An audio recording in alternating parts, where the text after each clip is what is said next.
Días. Good morning, good afternoon, good evening, dear friends.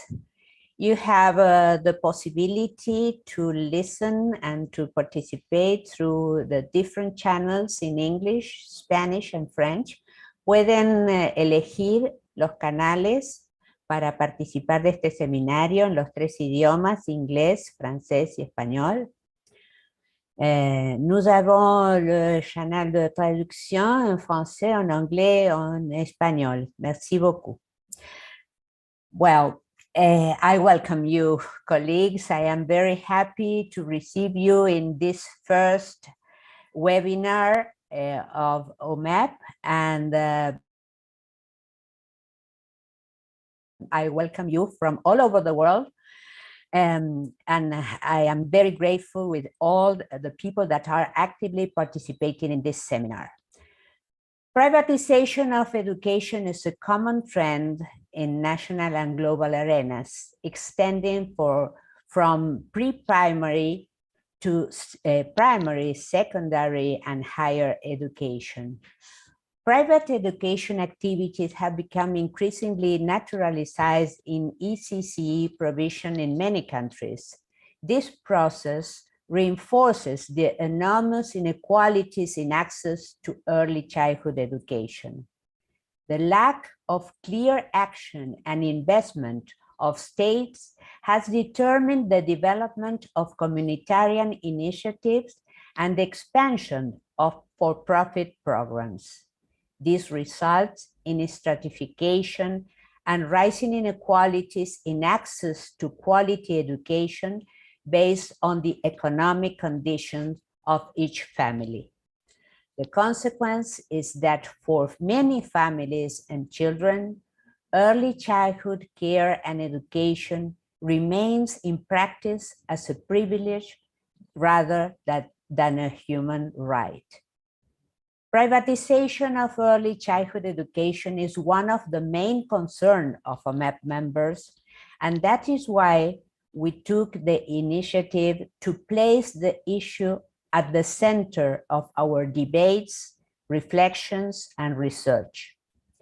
OMEP members are actively engaged in the realization of the Education 2030 agenda that raises the target 4.2, where states committed themselves to ensure that all girls and boys have access to quality early childhood care and development services and preschool education. OMEP's advocacy work cannot be done without sharing and producing knowledge about the situation on early childhood education and care around the world, enabling mutual learning and awareness rising, and basing our arguments on serious and reliable information. Moreover, this work must be developed in solidarity and networking, making us all better people and better and efficient, of course, organization. The sum of visions, experiences, and knowledge help us find effective responses to build a safer and fairer world for young children. During 2020 and 2021, we began to work side by side with the Right to Education Initiative, an international organization that promotes education as a human right, striving for a world where everyone, without discrimination, can fully enjoy the right to education in all its dimensions. RTE was established in 2000 by the first UN Special Rapporteur on the Right to Education, Katerina Tomaszewski. OMEP and RTE have similar visions and interest on early childhood care and education. We believe that free, quality, and equitable access to ECCE should be a universal right guaranteed to all young children.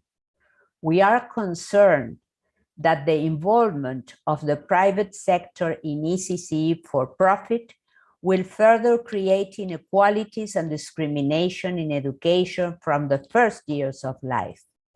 If not addressed, disparities will remain with people for their entire life. Hence, we realize the need to establish a collective vision and action towards ensuring state obligation to fulfill the right to early childhood education. Therefore, OMEP and RTE jointly visualize a process to mobilize interest colleagues, civil society organizations, researchers at the national, regional, and global levels to have a collective discussion and explore possible collaborations and joint actions. On July 2021, we delivered an online consultation as the first step of this initiative within our members and other actors who have shown deep interest in ECCE and privatization. We organized 2 sessions for discussions to address different aspects of privatization and to determine strategies to be undertaken at the national, regional, and global level to protect public education and to regulate involvement of private actors. It has been exciting and nourishing to meet so many colleagues interested and enthusiastic about the subject. They come from all the corners of our world: Philippines, India, South Africa, United States, Argentina, Peru, Brazil, Uruguay, Turkey, Nigeria, New Zealand, Cyprus, Paraguay, Ireland, Hong Kong. Today, we are proposing you this seminar that will include 2 moments. First of all, a conference inviting for the conceptualization of the complex and diverse field of ECCE privatization in relation to the conception of education as a common good. For this, we welcome Mathias Urban, a friend and an Irish researcher who will develop the presentation Reclaiming a Global Common Good, the Right of Early Childhood Education and Care. Secondly, our dear colleague Rajakumari Michaelsamy will launch the global survey on ECCE and privatization trends and challenges, which was developed by OMEP and RTE with the collaboration of Maria Vasiliado, President of OMEP Cyprus, and Javier Jaume, Vice President of OMEP Uruguay. We hope that it will be welcome and answered by all the colleagues of the world. You have the commitment. Now I want to formally introduce our keynote speakers of this webinar. Dr. Mathias Urban, I think in English it's Mathias, is Desmond Chair of Early Childhood Education and Director of the Early Childhood Research Centre at Dublin City University, Ireland, Professor of Pedagogy at the University of Stavanger, Norway, and Affiliate Professor and Fellow at the Center of the Educational Policy at George Mason University, USA. He works on questions of integrated early childhood systems, diversity and quality, social justice, and professionalism in diverse socio-cultural contexts. Mathias has over 20 years experience in designing and leading international collaborative research projects. He is the lead author of several documents of T20 about early childhood development, education, and care policies, and care policy brief concretely, And he is a member of the European Commission Expert Working Group on Early Childhood Education and Care. Our friend Rajakumari Michaelsamy, Raji, is a human rights professional with over 15 years of experience in various aspects of human rights, including human rights education, research, monitoring, training, intervention, and advocacy.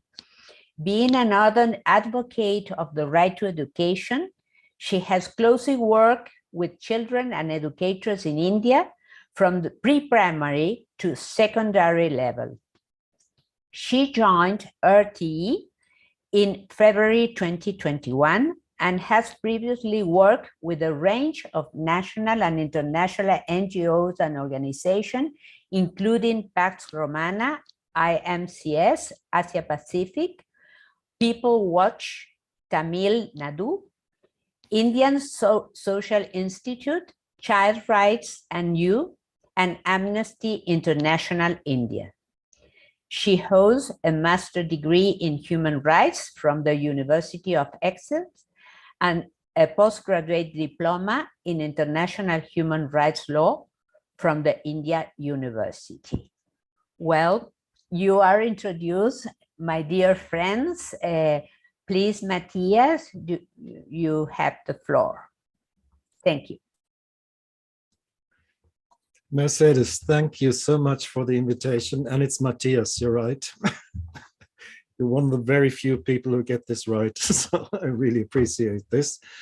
So Mercedes, Rajakumari, colleagues, thank you so much for organizing this really important discussion and seminar and for inviting me to share a few thoughts with you. What I thought I might do over the next, say, 20, 25 minutes is really a presentation in two parts. The first is starting with a few thoughts on this complex subject of privatization in early childhood education and care, and then move into the second part, which is an argument which is making the case for why we urgently need to talk about how to claim and reclaim early childhood education as a global common good.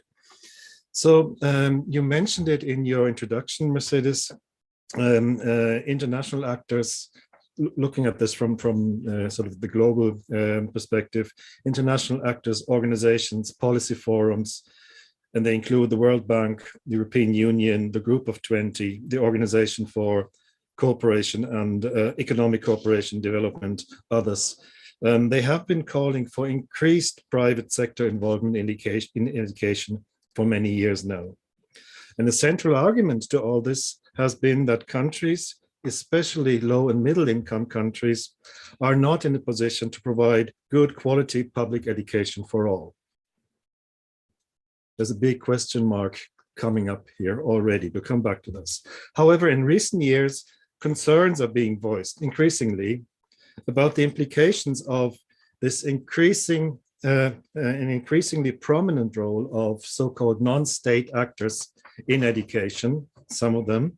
Sometimes these concerns have been voiced by the very same organizations that used to be strong proponents of private sector involvement. For instance, the recent 2021 Global Education Monitoring Report on non-state actors in education is a recent example to discuss the involvement of private actors on a more critical perspective. So what's going on? I suppose to start with, for those of you who thought that this is a sort of a simple good versus bad argument in the debate about privatization, I'm going to have to disappoint you. Privatization is complex, especially in early childhood education. So I suppose looking across the landscape, we can see at least four different entry routes into understanding privatization of early childhood education. There is privatization for the rich. There is privatization for the poor. There is privatization by the rich. and there's privatization by the poor. So for instance, we talk about fee-paying early childhood education and care provision for affluent communities, urban communities, professional, international, transient communities, and that pay high fees to buy the best possible early child education for their children. There is provision of early childhood education and care and early childhood development for disadvantaged communities, rural communities, impoverished communities, marginalized. And this is often unregulated provision.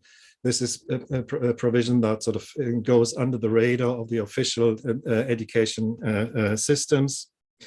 Then we have provision by community groups, welfare organizations, local NGOs that provide private, non-state programs and services for children, their families and communities. We have provision, private provision by small-scale local entrepreneurs, quite often women in the community. They seek to create employment or business opportunities for themselves and in the community. They are private operators. And we see provision, finally, by large-scale corporate businesses, often operating on an international scale as chains, controlled by and owned by private equity funds or by international pension funds, oriented first and foremost towards shareholder value and not to the right to education for young children. In 2014, the business magazine Forbes declares education is $1 trillion industry, and it will take 2 decades to enable the industry to reach major inflection point. We're about, not quite, but about 1 decade into these 2 decades. Early childhood education represents a sizable chunk of this global $1 trillion industry of this money, and it's out there waiting to be made. We're talking big business, and we haven't even seen sort of the beginning of this, I'm afraid.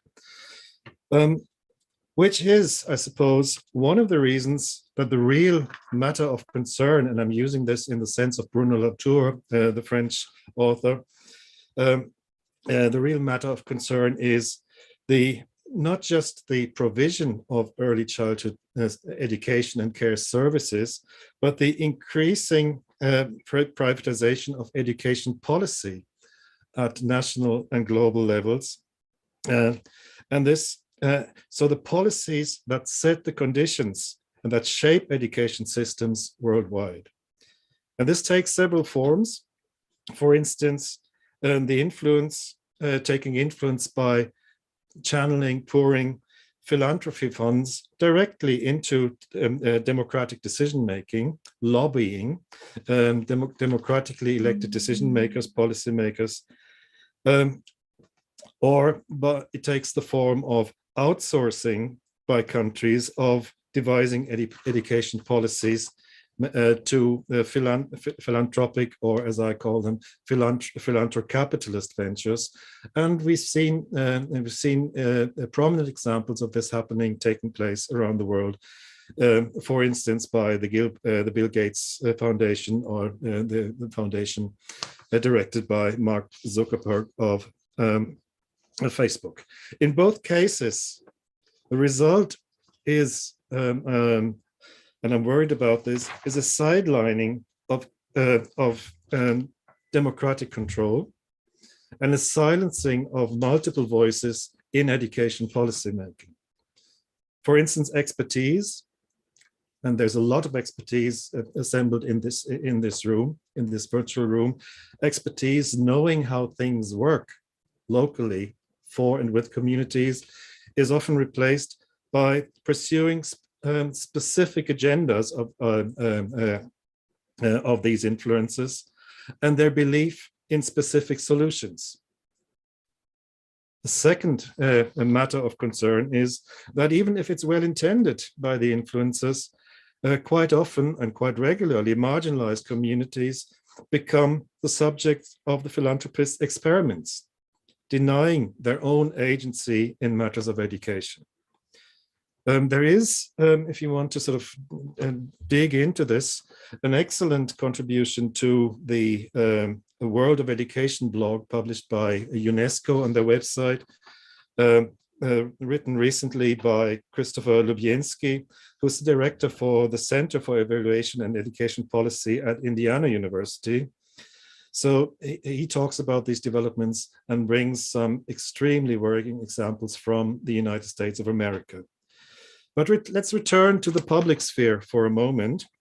There is ample evidence that public investment in early child education care yields high macroeconomic returns. And I'm quoting Professor Francesca Becchio here, who's a leading economist at the University of Siena in Italy, who's just recently published a summary of global studies around this. So she confirms that investment in early child education and care by countries yields high macroeconomic returns. And she says, we know that it largely pays for itself at the macro level in less than a decade. She says 5 to 7 years in higher income countries, about a decade in low and middle income countries. So why then, if we have this evidence, are we still left with a situation where countries and policymakers insist on privatization and where international organizations perpetuate the narrative that private sector involvement is crucial to achieving, for instance, the 2030 Sustainable Development Goals in relation to early child education? International studies summarized by Francesca Becchio, and they point to the split of financing responsibility in many countries. Quite often, the upfront costs are incurred at local, for instance, or usually the level of the municipalities, while the macroeconomic returns, the macroeconomic benefits are realized long-term at central level. So what can we do about this? How could we sort of approach this? One possible response to the dilemma outlined above could be to reconfigure the distribution of revenue and funds within countries, for instance, for example, between central government and the regions and municipalities. And organizations like the World Bank and the International Monetary Fund could reconfigure their policies and strategies that have traditionally tended to undermine public services in favor of the public sector. This would mean taking seriously the 2019 Abidjan principles that commit states to prioritize free public education for all over directing funds to private education. I'm going to make a different argument here. All this is worth doing, absolutely. But I suppose there is a second, and as I want to argue, more pressing concern in terms of understanding early child education as a common good. On a global scale today, we're facing what the French author Edgar Morin called an intersolidarity of existential crisis of the planet. We're still in a global pandemic. We are facing a devastating climate crisis. We're facing a crisis of biodiversity. We're facing a crisis of war in many regions of this world. We're facing a crisis of democracy, and we're facing a crisis of failing economies. And all these crises are mutually informing and reinforcing each other. I would argue that these crises require, among many other responses, urgent reframing and reconceptualizing of our, and as in our, I mean humanity, of our shared responsibility for future generations. And I'm going to do something now that I don't usually do, but I'm going to quote the Pope, or Pope Francis of the Roman Catholic Church, as he puts it in his recent papal encyclical, it's called Laudato Si. He says, Doomsday predictions can no longer be met with irony or disdain. We may be, I can't even talk. I have to. We may well be leaving to coming generations debris, desolation, and filth. The pace of consumption, waste, and environmental change has so stretched the planet's capacity that our own contemporary lifestyle, unsustainable as it is, can only precipitate catastrophes such as those which even now periodically occur in different areas of the world. So talking about children's future, I think we have to realize the future doesn't take place in some imagined distance. It's here already, and it begins in the here and now. And the here and now is that here and now to which children have a right, as Janusz Korczak, the Polish educator, reminded us so clearly and so strongly as the world was facing another crisis of war, destruction, and suffering that led, among other things, to the establishment of OMEP as a global initiative to ensure the rights of young children. The current crisis scenario requires, and I think it encourages us, to re-engage with the fundamental question of the purpose of early child education. What should we be educating for? Put simply, the task before us is to redirect all our efforts towards what we might call education for survival on a global scale. The purpose of education, beginning at birth, I suggest, is about learning, practicing, and being supported to care for the self, for the other, for the planet. We need to reconnect education urgently with the notion of the common good that transcends narrow technocratic utilitarian ideas of education. I'm a bit reluctant to quote Papa Francesco again, but his text is as good as a starting point for the discussion as any.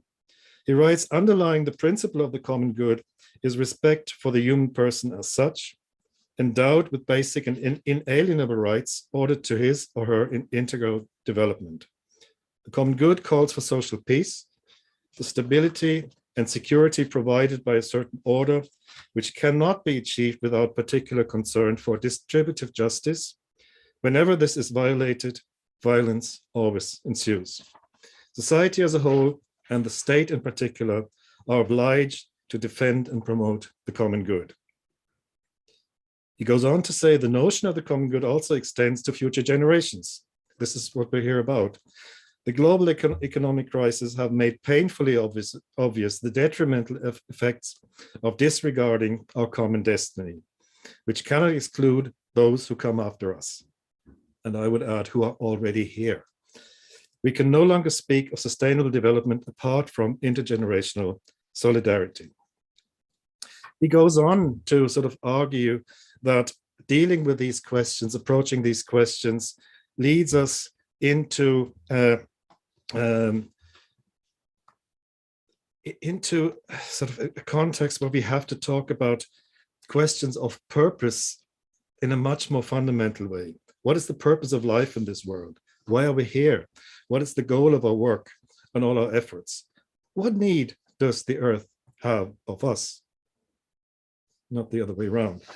I mean, I find it necessary at this point to add that Christianity in general and the Roman Catholic Church in particular have a lot to answer for when we examine how we ended up in the situation we find ourselves in today.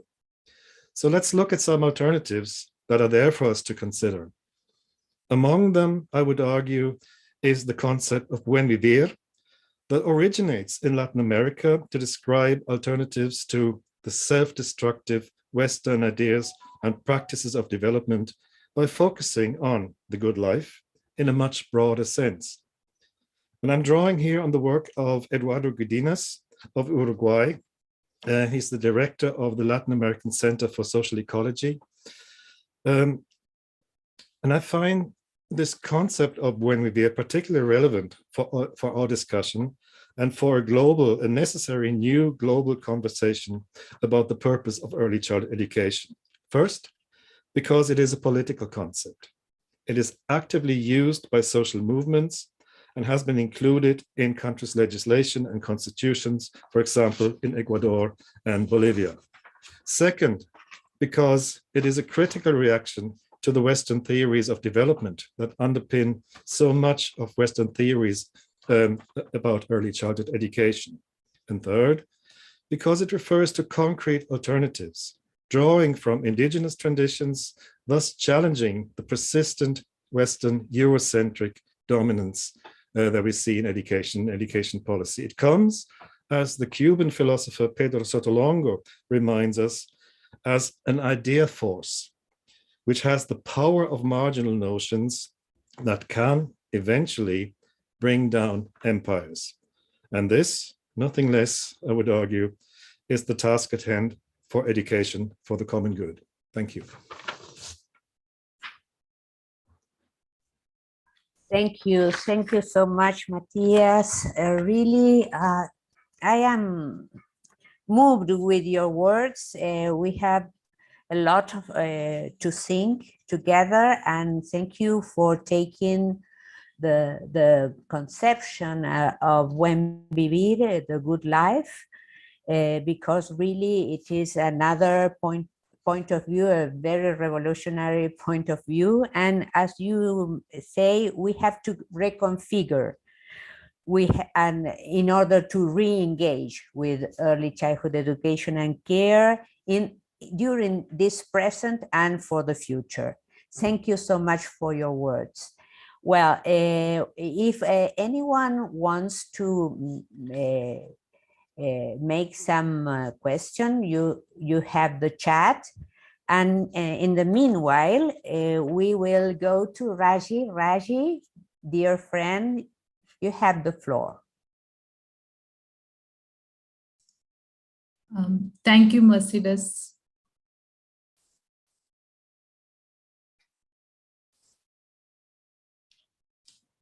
And good morning and good afternoon, everybody. Thank you for giving me this opportunity to introduce the global survey which we are launching, both OMEP and RTE together.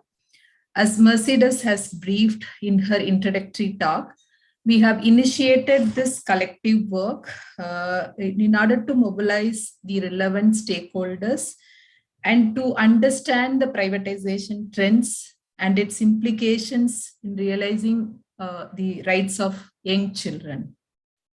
As part of this initiative, we are launching this survey, and we are also taking up this initiative of this webinar. And the main objective of this survey, and why do we want to launch this survey? And the context is, as we all know, and as Professor Mathias has reinforced now, ECCE is essential for the realization of wide range of educational, social, and economic rights. And it enables all children, including the most vulnerable, to start school on an equal footing and to improve overall educational achievement. And as we know, the Sustainable Development Goals aims to achieve universal access to pre-primary education by 2030. But 1 out of 2 children do not receive pre-primary education. And we know the reasons, the main reasons, the legal provisions and the public investment for ECCE are not adequate to protect the rights of young children. And this has resulted in the unregulated growth of private sector in early childhood care and education, often with a profit motive. And our worry is that this trend threatens to undermine state obligations to provide free and quality early childhood care and education.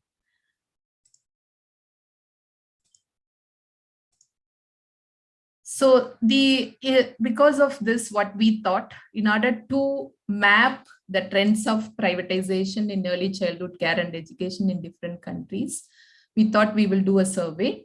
And the main purpose of the survey is to understand and analyze the key challenges of privatization in protecting the rights of young children to early childhood care and education.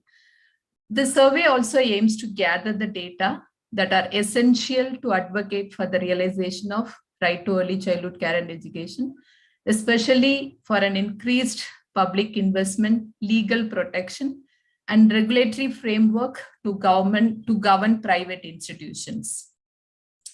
So what does this survey focus on?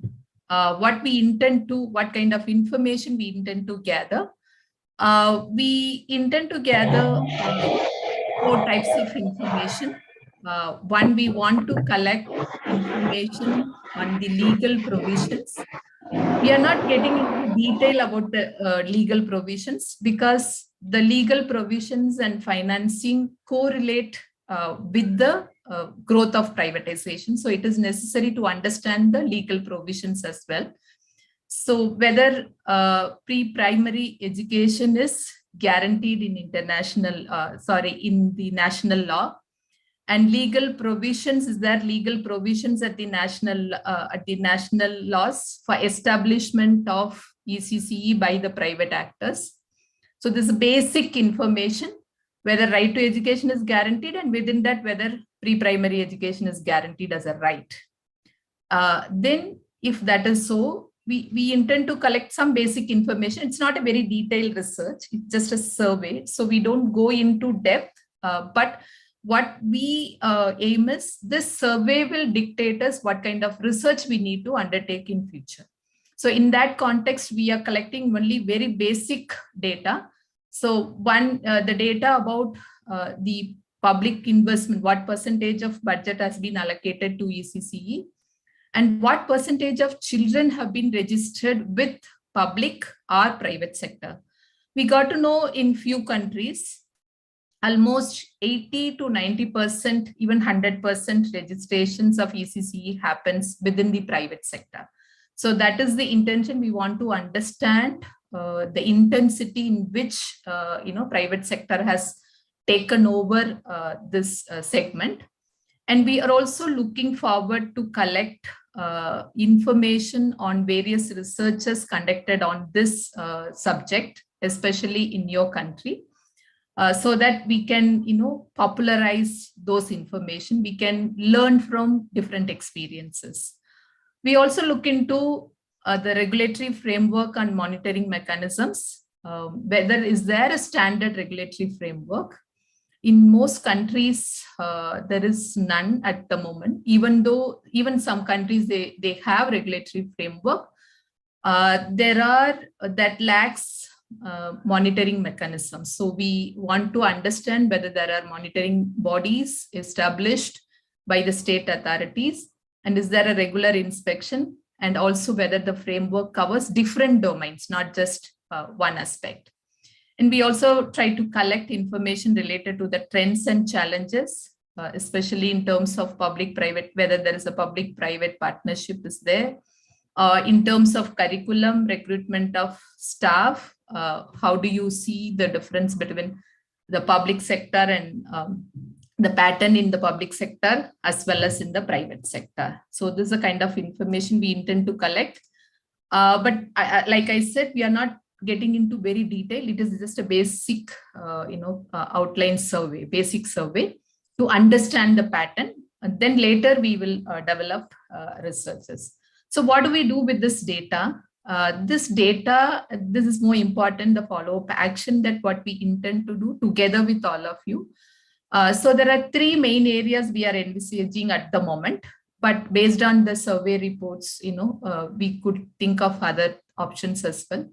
One thing is to build more awareness and wider knowledge on the role and functions of private actors in protecting the rights of young children. So we want to, that's the reason we are asking information on different researches done at national level and documents. So that will help to popularize. And also, like I said earlier, this survey should help us to arrive at research themes, what kind of research topics are important, and to further dig into this topic. So then we would like to encourage universities and civil society organizations to engage both in research as well as monitoring work, We will also come up with some basic tools for monitoring. So we may combine this along with that.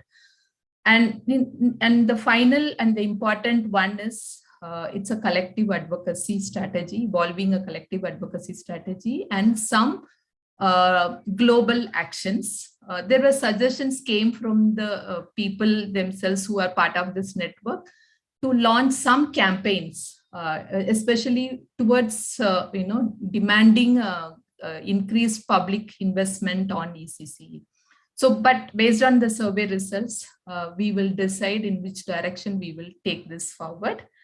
And finally, I would like to thank all the people who are part of the survey, the working group, especially Maria from Cyprus OMEP, and Mr. Xavier from Uruguay, and Mercedes and myself, the small working team who worked on the survey. I really acknowledge their contribution and value their time.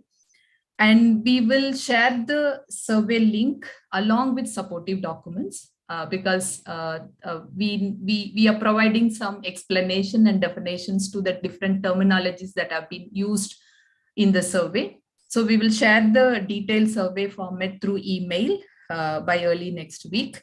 And you may choose to respond the survey in either English or Spanish or French. And most of the questions are quantitative in nature.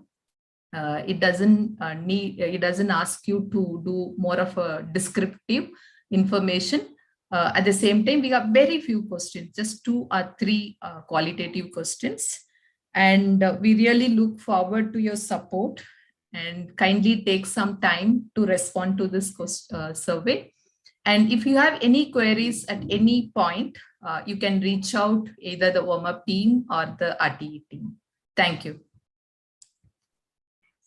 Thank you so much, dear Raji. Thank you for the presentation of this initiative that will be very helpful in order to build strong evidence around this central issue for early childhood education and for a fair early childhood education, for justice in early childhood education. Well, I want to thank, in order to close this session, I want to thank again to Mathias. Thank you for your contribution, Mathias. We will watch again the video because there are so many concepts that are very dense, and the contradictions inside the field and the complexity to understand this landscape of privatization in early childhood. You have offer us a lot of key in order to think and to reorganize and to reconfigure our proposals. Thank you so much. I also want to thank all the people that has been with us from New Zealand. It is midnight in New Zealand. Thank you so much, dear friends, dear colleagues from OMEP New Zealand and from OMEP Argentina, OMEP Ireland. Thank you, Mary. Nice to see you here. Thank you, Pakistan, Nushad, our dear friend and our dear colleague from Kenya, from Education for All, from CLADE, from OMEP France, from OMEP Uruguay, from Bulgaria, from Japan, from Thailand, Nigeria, from the Peruvian campaign of the right to education. Thank you, Madeleine, for being here so early. And from the coalition of Education for All coalition of Sierra Leone, from African region, OMEP Cyprus, Costa Rica, the coalition, la coalición colombiana, the Colombian coalition of the right to education, and all the people that had been accompanying us. Please, Shirley, can you mute your microphone, please? Please. Can you mute your microphone, Shirley? Thank you. Thank you so much. Well, I want to, Shirley is very musical, always. She's from our dear friend from Uruguay.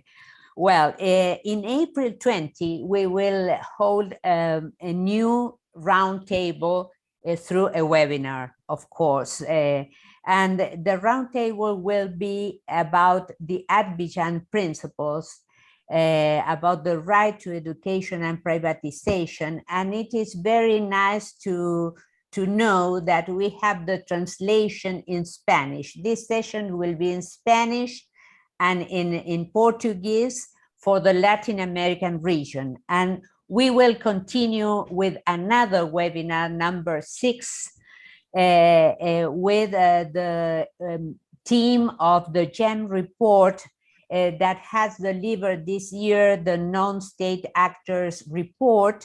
And in April 27th, they will launch another report about gender and education. So both reports are addressing early childhood education and care, and will be shared in another session about privatization. Thank you so much for this lovely morning for all. And if you, Raji, do you want to add something?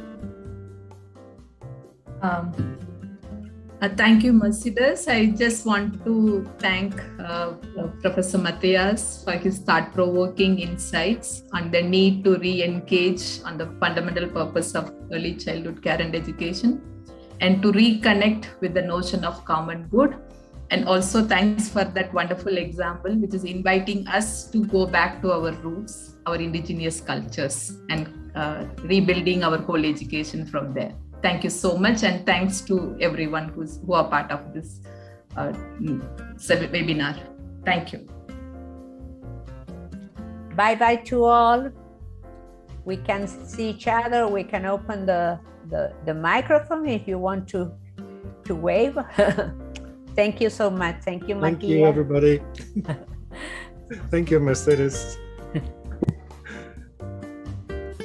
Oh, thank you, Lilian. Thank you. Happy to see you. Bye. Nice to see you all. Ruthie, Alejandra, Cristina from Argentina.